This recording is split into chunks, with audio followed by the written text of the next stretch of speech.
Have you ever thought about how one simple dinner plan could destroy everything you once believed about your relationship? If this is your first time here, welcome to the channel.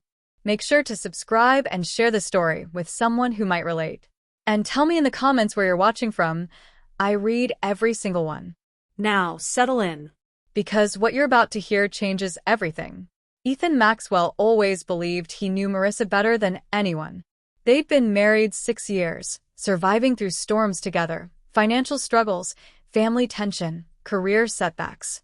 But somehow, they always found their way back to each other. He could still picture the day he proposed. The way her eyes lit up, as if the entire world had fallen into place. They had dreams, goals, a future they were building, or so he thought. Then, one calm Thursday evening, while they sat across from each other at the kitchen table with the quiet buzz of the ceiling fan above, Marissa casually dropped a sentence that changed everything. "I've got dinner with a colleague on Friday," she said lightly, as if she were mentioning the weather. Ethan blinked, waiting for more, a name, a joke, maybe a reason, but nothing came. She reached for her glass, took a calm sip, and kept her eyes fixed on her plate. At first, Ethan tried to ignore the uneasy feeling. Maybe he'd misheard. Maybe it meant nothing. But her refusal to look at him, the steady motion of her fork through her salad, told him otherwise. A cold knot formed in his chest. "Come again?" he asked softly.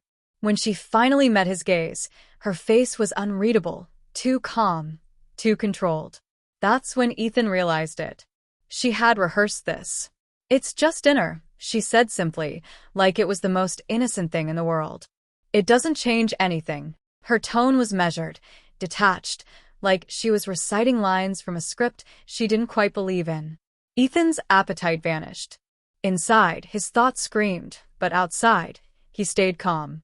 He wouldn't give her the reaction she expected. No shouting, no drama, just a quiet breath and a small, almost amused smile. "All right," he said casually, lifting his glass and a mock toast before taking a sip. Marissa's hand hesitated mid-bite. Barely noticeable, but he caught it. She hadn't expected that. The silence that followed was heavy, thick. Ethan watched her without blinking. Then, with deliberate calm, he added, "Maybe I'll try dinner with someone too, just to see how it feels." That made her flinch. Her mask cracked for a second. Fear flickered in her eyes. "You've met someone?" she asked, struggling to sound calm. He shrugged with ease, leaning back. "There's a woman I see at the gym sometimes. We talk. Maybe I'll ask her to dinner." The color drained from Marissa's face. Her hand tightened around her fork. For the first time that night, Ethan felt control shift in his favor. She hadn't planned for this response. She tried to laugh it off. "You're serious?" "Why not?" he said smoothly. "It's just dinner. Doesn't change anything, right?" Her leg began bouncing beneath the table, a nervous habit he knew well. She was unraveling. "But we never talked about that," she muttered, trying to stay composed. Ethan leaned forward, meeting her eyes. "You open that door, Marissa. Not me." Her lips parted, but no words came out. He didn't need them. The panic on her face said enough. And just like that, the balance between them shifted.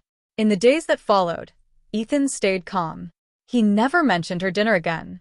He went to work, came home as usual, but something about him was different. Lighter, focused, almost amused. Marissa noticed. At first, she thought it was an act, but it wasn't. He didn't break character. In fact, he became even more unpredictable. Then came the morning that broke her.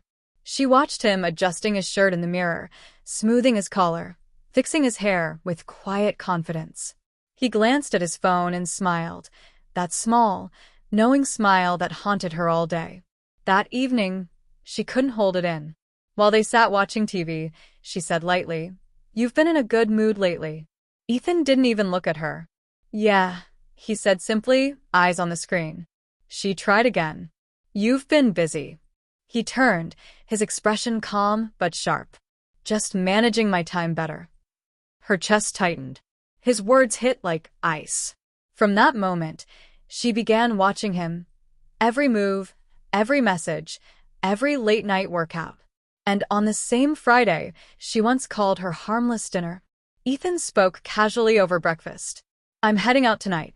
Marissa froze mid-sip. Oh. He smiled faintly. Dinner with that gym friend I mentioned. Her stomach tightened. She wanted to say something, to stop him, but the words wouldn't come.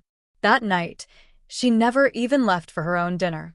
She ignored her coworkers' messages and sat alone, staring at the front door, waiting for him.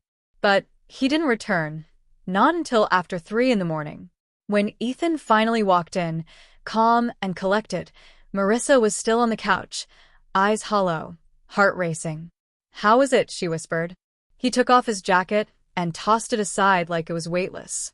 It was fine, he said flatly. The air left her lungs. He didn't elaborate. No guilt, no questions, no warmth. Without another word, he walked into the bedroom and shut the door. Marissa sat frozen, realizing she had just lost something far deeper than she had imagined.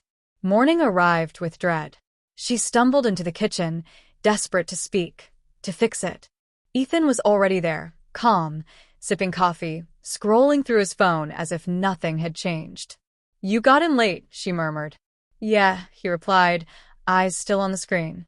Ethan, she said softly, voice cracking. What? He asked coldly. What are we doing here this time? He finally looked up. His stare was sharp, detached. You tell me, he said quietly. Wasn't this your idea? Her throat tightened. I didn't think you'd actually do it. A dry, bitter laugh escaped him. What did you expect, Marissa? That I'd beg you to stay faithful? She opened her mouth, but he didn't let her continue. I've thought about this a lot, he said, his tone calm but cutting.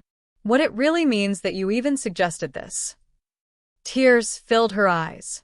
I made a mistake, Ethan, she confessed, her voice trembling. He didn't blink, didn't soften. He simply finished his coffee, stood up, and washed his cup in silence. Then he turned toward her, eyes cold, voice steady. I'm glad you finally showed me who you are. He walked away, leaving her motionless in her seat. Moments later, she saw them, divorce papers sitting neatly on the table. Her legs buckled as Ethan packed a suitcase, zipped it shut, and grabbed his keys. Ethan, please, she cried, panic breaking through. We don't have to do this. We can move on. I'll forget the dinner. You can forget yours. We can fix it. Ethan paused at the door and turned back, his expression unreadable. I'm not the one who needs forgiveness, he said evenly. I see it now. I deserve better. Without another word, he stepped outside. When the door clicked shut, Marissa finally understood the painful truth. He wasn't bluffing. The story was over. Now tell me, what would you have done in Ethan's place? Share your thoughts in the comments below. And if this story moved you, explore the others waiting here on my channel.